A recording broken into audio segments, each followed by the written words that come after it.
Happy Halloween, creeps! I don't know why I called you creeps. You're not creeps. I love you all. So, this book was a staple of my evangelical Fundie upbringing and a major contributor to my religious trauma as an adult. So let's talk about it. My mother loved this book and took all of its Satanic Panic very seriously. That's right.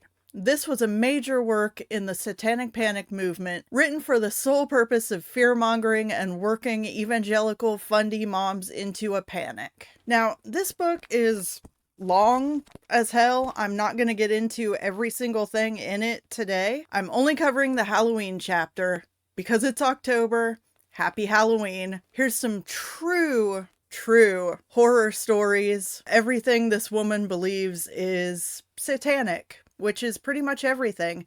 Actually, if you stick around to the end of the video, I have a full list of everything mentioned in here that she claims is satanic or at least dangerous to kids. The short list includes Dungeons and Dragons, Saturday morning cartoons, Star Wars, E.T., yoga, spirit guides, guided imagery and visualization, storybooks on witchcraft and the occult. Pretty standard stuff. It gets wackier as we go through here. But like I said, today we're only covering the Halloween chapter and all of these supposedly true stories demonstrating how Halloween is the devil's holiday. Our lovely author, Johanna Michaelsen, starts out by telling us a story that supposedly happened on Halloween while she was writing the Halloween chapter. My, that's awfully convenient. I was working on this chapter last night, Halloween, when the doorbell rang. I was greeted by an adorable bunch of little kids doing their level best to look like gruesome witches and vampires. By the way, she always capitalizes witches because she claims that that's what actual witches told her they want done, so she's weirdly respectful of that. Maybe she's afraid they're gonna put a curse on her. I bent down as I distributed apples and oranges in response to lusty cries of trick or treat. You kids want to know something? I asked very softly. Oh, sorry, that was very softly. You kids want to know something? I asked very softly. Yeah, came a unanimous chorus.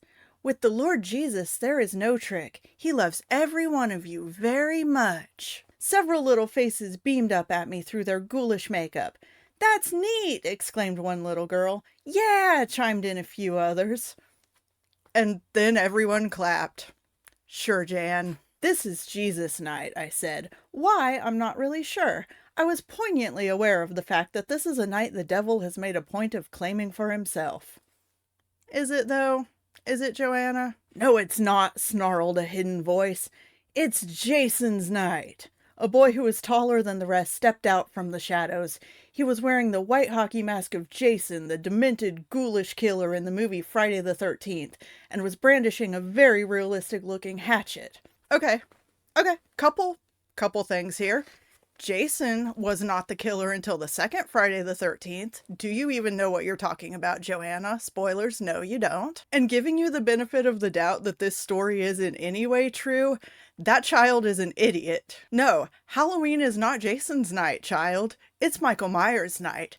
Get your shit straight. I have to admit that the boy gave me a start, but I stood my ground and dropped a banana into his bag. No, Jason, this is still Jesus' night, I repeated. And indeed it is, even though it is most assuredly the night set aside for the glorification and worship of idols, false gods, Satan, and death. Pretty sure it's actually the glorification and worshiping of candy and cool costumes, but sure. The Son of God appeared for this purpose, that he might destroy the works of the devil. And shit all over getting free candy. Jason evidently resented the competition, however, for he ripped our mailbox right out of the ground and left his banana squished on the stair.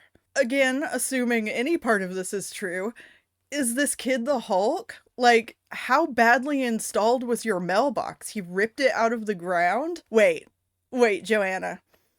Are you trying to tell us this child was possessed and had demon strength to rip the mailbox out of the ground? Is that what you're trying to tell us? Keep this story in mind for a little later. Keep Joanna's handing out fruit on Halloween. Keep that in mind. Just make a note of that, because now we're moving on to a possessed string. Apparently, and yes, this came as a surprise to me, I forgot to put it on the list, but evangelicals think that string is demonic. So she tells us a story about a random mother who got in contact with her to tell her about a school project involving string. For several years now, one thoughtful kindergarten teacher in Southern California has even provided ghosts for her pupils to commune with at Halloween. I spoke with one of the mothers from that school who told me that her little boy was sent home with a note from the teacher informing the parents that their child would be bringing home a special friend the next day. The child was to nurture his friend, name it, feed it, and talk to it, all as a part of a special class project that was designed to develop the child's imagination. Because imagination is bad, by the way. The next day, the little boy came home with a sealed envelope along with explicit instructions that his parents were not to touch it. Only the child was allowed to open the envelope. So these are kindergartners. Keep in mind, this is what 5 and 6-year-olds are expected to read to themselves with no help from their parents, apparently. Only the child was allowed to open the envelope. Mom said, "You bet," and promptly opened it up.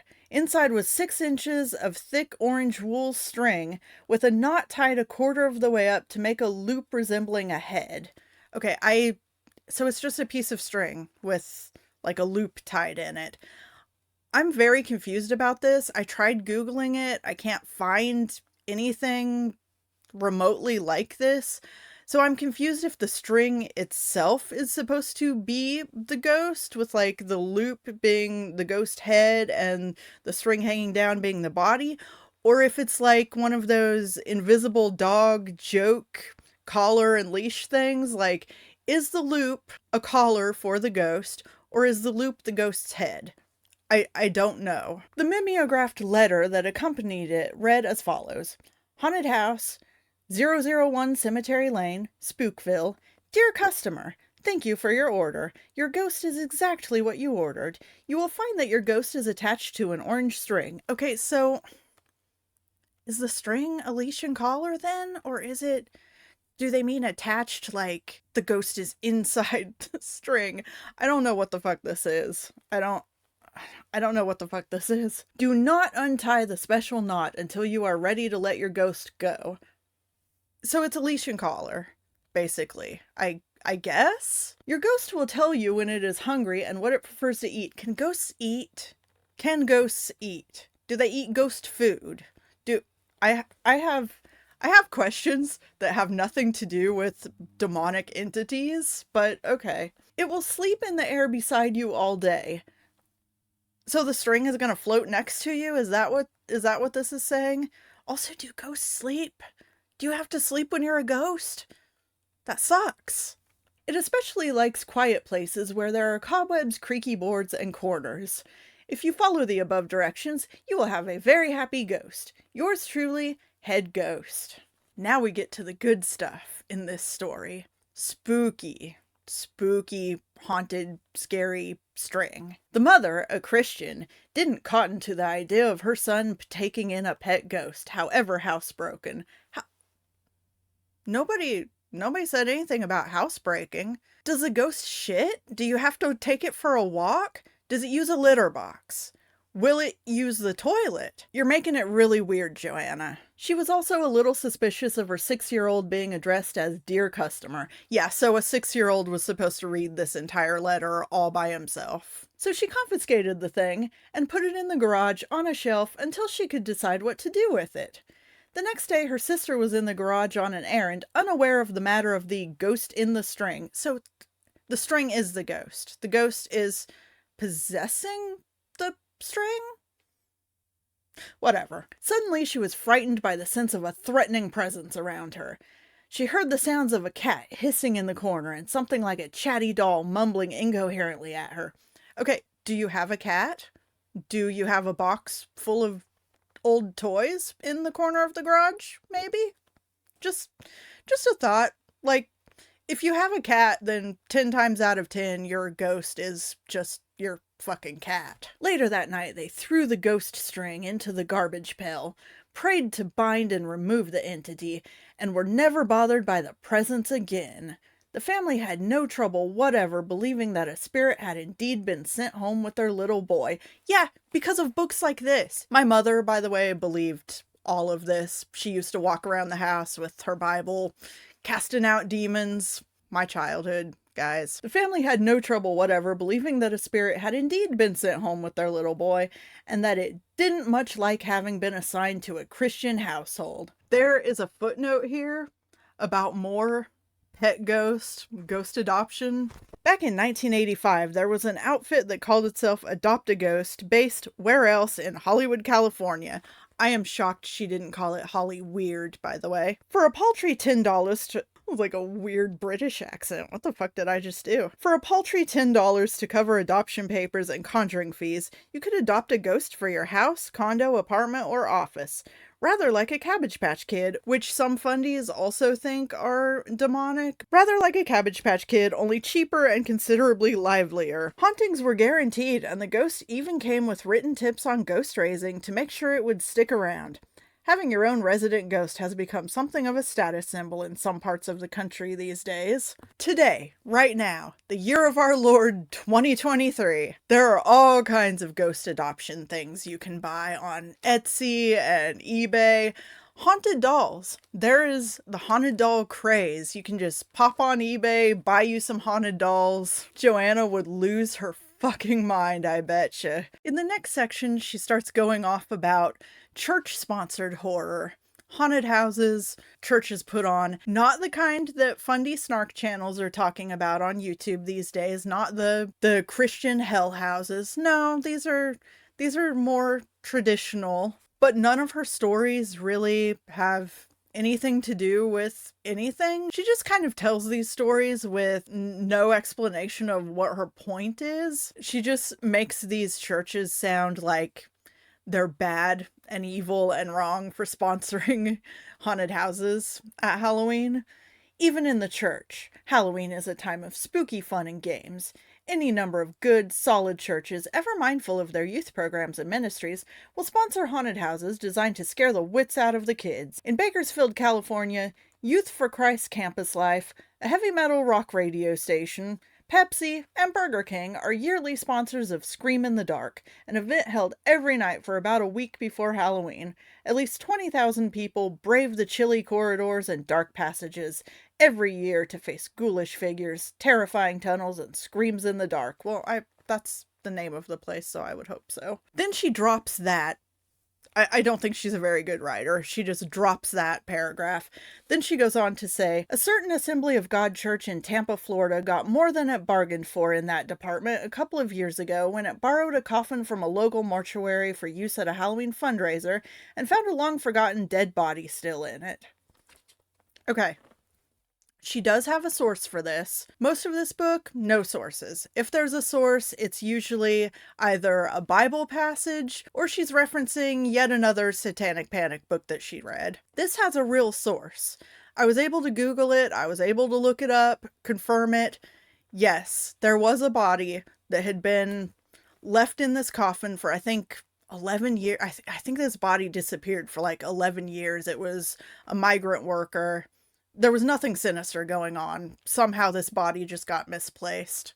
What is her point here? Is this an example of satanic goings on at Halloween? Because no, Johanna, this Halloween is the hero in this story.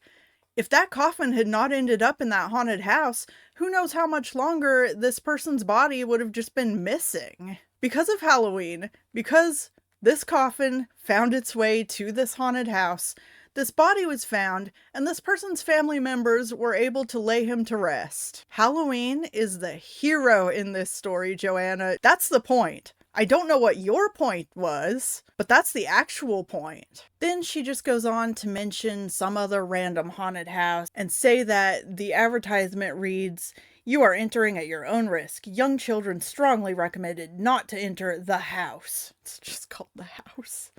Children under 12 must be accompanied by an adult.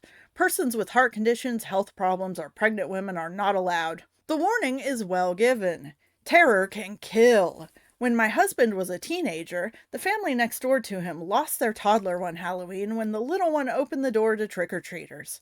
Their hideous appearance and shrieks so traumatized the child that he literally dropped dead on the spot. Where's your source? Where is your source, Johanna? My husband's neighbor, that's not a source. That is... Listen, okay.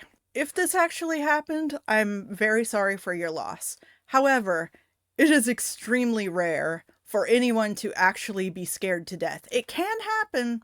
It can happen. I looked into this. I probably looked into this more than this woman did. But yes, it can happen. It's extremely rare. I doubt that a toddler seeing some costumes would have caused this unless there was some underlying issue already going on with this kid's health. Also, why the fuck was your toddler answering the door on Halloween? This book was published in '89. I'm assuming her husband, if he's around the same age as her, I actually don't know how old anyone is here. I'm assuming it was maybe the 50s or 60s when they were teenagers. Were people just letting their 3-year-olds open the door to strangers in the 60s? I don't get it. I doubt this story is real. There's no source. You would think there would be some article, some way to confirm this. There's not. My husband's neighbor's kid when he was a teenager, however many decades ago that was. That's not a source, Johanna. Also, I don't know what the point of that story is either. Scaring toddlers is satanic. She closes it out by saying, church-sponsored horror isn't a particularly new phenomenon. My husband's Lutheran church in New York always sponsored a chamber of horrors when he was a boy, complete with fluorescent skeletons, scary pop-ups, peeled grapes to simulate dead eyeballs, and a bowl of cold spaghetti that was supposed to be, well, you know. I'm assuming brains. Anyway, they made you stick your hand into it, and any number of kids spent the rest of the night throwing up. What's your point? Is vomiting satanic? Was it The Exorcist? Were they throwing up because they were possessed? Gross things are not inherently satanic, Johanna. I don't know what the point is here. She goes into a couple sections of just a very skewed version of the origins of Halloween and how it's so bad because of pagan and druids and etc. And she's so bothered by these pagan origins, and yet I bet she has nothing to say about Christmas and its pagan origins. But, you know, despite Halloween being so satanic and so evil, so much the devil's holiday, she still participates, apparently. Last Halloween, I watched a rerun of Garfield's Halloween Adventures. Garfield, you may remember, is thrilled at the realization that Halloween is a night where he gets to rake in free candy. Yeah, don't give your cat candy, though. Don't. It's bad for them. This is the night I was created for, he exclaims with as much enthusiasm as Garfield ever seems to muster. He decides to sucker poor, unsuspecting Odie. Okay. The dog's name is Odie with a D. She spells it with a T. O-T-I-E. She actually spells a lot of names wrong in here, but hey, at least she remembers to capitalize witches and give them their respect. He decides to sucker poor, unsuspecting OT, an exceedingly dumb though endearing doggy. Like, does she think we don't know who Garfield and Odie are? Into going with him so that Garfield can double his personal candy haul. Well, maybe he'll give Odie one piece of candy for his trouble. Then suddenly Garfield pauses in his Machiavellian musings and wonders, am I being too greedy? Should I share my candy with those less fortunate than I? Am I missing the spirit of Halloween? Wouldn't it be nice if that were in fact the spirit of Halloween? Don't worry, she's going to tell us what she thinks the spirit of Halloween is, and I'm going to have things to say about it. The spirit of Halloween is more accurately discerned in the horror movies and videos traditionally released in honor of the season. Cinematic treasures so popular with teenage boys. No girls like horror, guys. I'm not a horror-loving little gremlin, obviously. Only boys like horror in Johanna's world. Cinematic treasures so popular with teenage boys today, like Halloween 1, 2, and 3, Friday the 13th 1, 2, and 3. This was 1989, so I'm pretty sure more of them were out by then, but those are the only ones she's aware of. Thriller. The only thriller I can find from before 1989 is the Michael Jackson video. So she's up in arms about Michael Jackson, but not for the reason she should be. Faces of Death 1 through whatever. Okay, I'll give you that one. Those don't need to exist. Nightmare on Elm Street and any number of slasher, blood and gore, murder and terror flicks are truer to the original spirit of Halloween. The spirit of sudden death and murder. Sudden Death isn't even a horror movie. That's an action hockey movie starring Jean-Claude Van Damme and Powers Booth and the Pittsburgh Penguins mascot. Oh my god. Okay. The spirit of sudden death and murder then is the sight of little Linus sitting all night in his sincere pumpkin patch waiting for the great pumpkin, or of Garfield in his quest for candy. This woman has a serious hate boner for Friday the 13th, and I just don't get it. And she's also wrong about everything. Like, in the movies she mentioned, we're just going with the first 3 Friday the 13th, okay? Apparently, that's all she was aware of at this point in time. They're not demonic. There's nothing supernatural going on there. Jason isn't even the killer in the first one. The first movie isn't demonic in any way, shape, or form whatsoever. It's a whodunit. Yes, it's a slasher, but it's a whodunit, because if you're coming in cold, I don't know how you could be in this day and age, but if you are coming in cold, you have no idea who's killing everyone. It is a slasher whodunit. Also, how can you call this little guy demonic? Look at how cute he is. He is so fucking cute. Like little baby keychain Jason. He's adorable.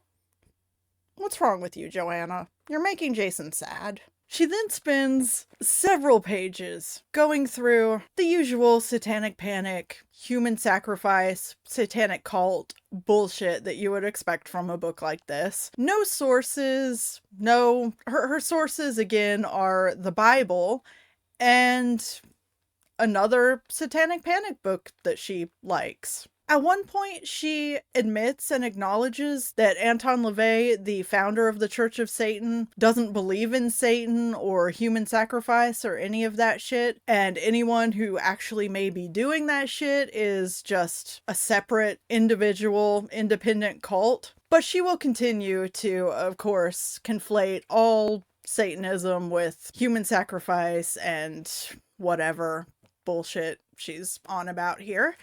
She goes through all the procedures that these Satanists supposedly do in their rituals, including getting together and chanting 666 until the participants literally see the face of Satan made manifest to them. There's some debate on whether 666 is actually even the number of the beast. So obviously then they start sacrificing animals. Then they move on to the human sacrifice of a baby. No sources, by the way. Not a single source other than another Fundie book. So they sacrifice this baby, and the members will all eat a portion of the little one's heart and drink its blood. How big is a baby's heart?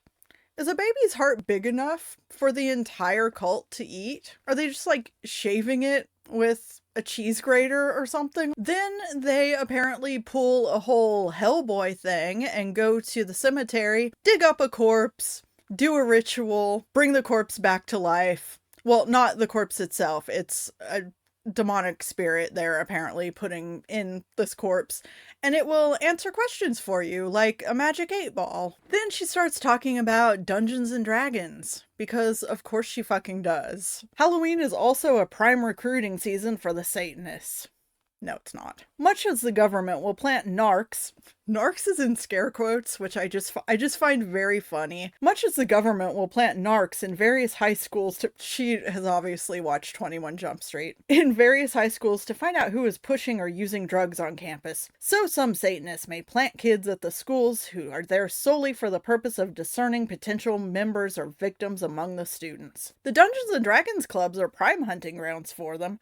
Were there Dungeons and Dragons clubs in school? as are other groups and clubs based on medieval themes. Oh my god, guys. Medieval times is satanic. Or they may invite some kids to a party and slip a drug into his drink. Then they'll photograph or videotape him in compromising situations. I have a lot of notes. Perhaps sexual, or possibly showing him participating in a blood sacrifice. They're blackmailing teenagers now. The photographs are then used to blackmail the kid into silence and obedience. Oh, wait. This isn't Satanists. This is Scientologists. There's also no sources. Not a single source.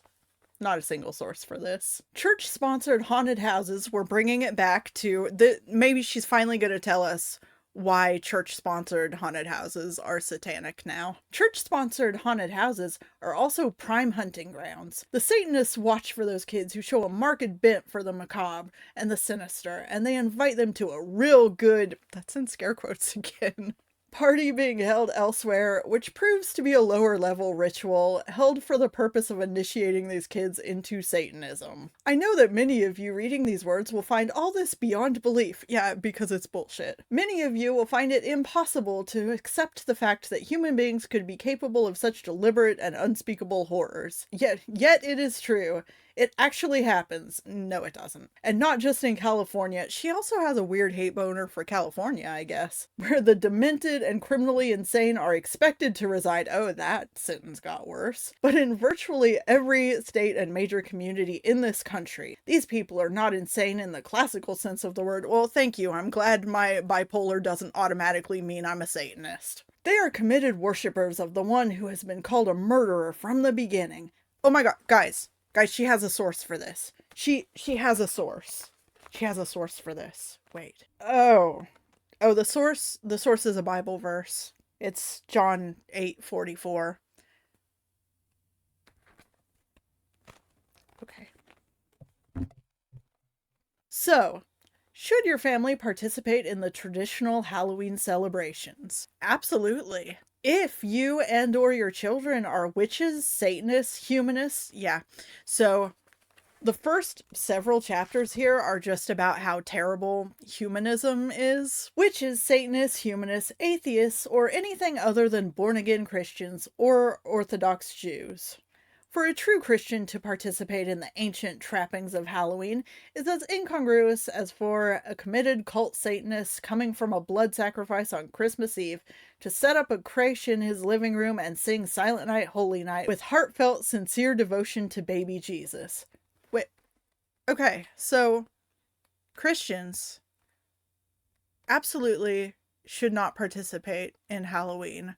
And yet, do you remember the very first section where she was participating in Halloween? It's literally at the beginning of this chapter. You were handing out fruit to Jason Voorhees. Cute little Jason Voorhees. He smashed a banana and ripped out your mailbox, which apparently was not set into the ground with concrete like it should have been. You were participating in Halloween, you hypocrite. Johanna, shame on you. She goes on for a little while longer after this about how you shouldn't participate in Halloween, and then gives alternatives that are still participating in Halloween, including some of those horrendously traumatizing, triggering Christian hell houses that I'm not going to get into right now because I've already been going on for a very long time. And there are several other YouTubers who have covered those better than I ever could. So we're just going to end our discussion of Halloween in Joanna's eyes right there. But I did promise you if you stuck around, I would read you the list of everything she mentions in this book as being satanic or dangerous in some way, because I guess it's a gateway to Satan or something.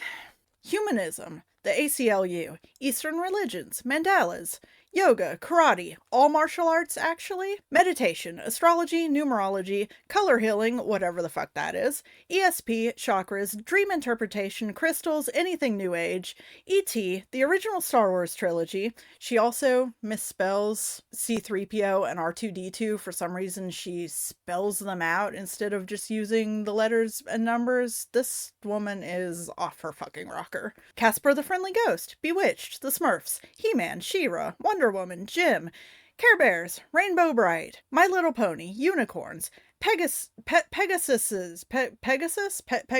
whatever the fuck the plural of Pegasus is. Halloween the Holiday, Halloween the Movie, Friday the 13th, Faces of Death, Nightmare on Elm Street, Splatter University, not familiar with that one, I Spit on Your Grave, Thriller, I guess the Michael Jackson video, horror movies in general, Ouija boards, duh, Dungeons and Dragons, duh, role-playing games in general, video games, heavy metal music, Slayer, Black Sabbath, AC/DC, Led Zeppelin, Ozzy Osbourne, she also spells Ozzy's name incorrectly, Ozzy's song Suicide Solution, which is actually an anti-suicide song, so I guess not committing suicide is satanic, Wasp, Kiss, Dio, how dare, Motley Crue, Judas Priest, Skulls, Werewolves, Swastikas, oh hey, finally one we can agree on, black or red nail polish on the pinky or middle finger of the left hand, uh-oh, tattoos, uh-oh again, gifted programs in schools, imaginary friends, imagination in general, learning to communicate effectively with others, learning to express feelings, taking responsibility for your life, developing problem-solving skills,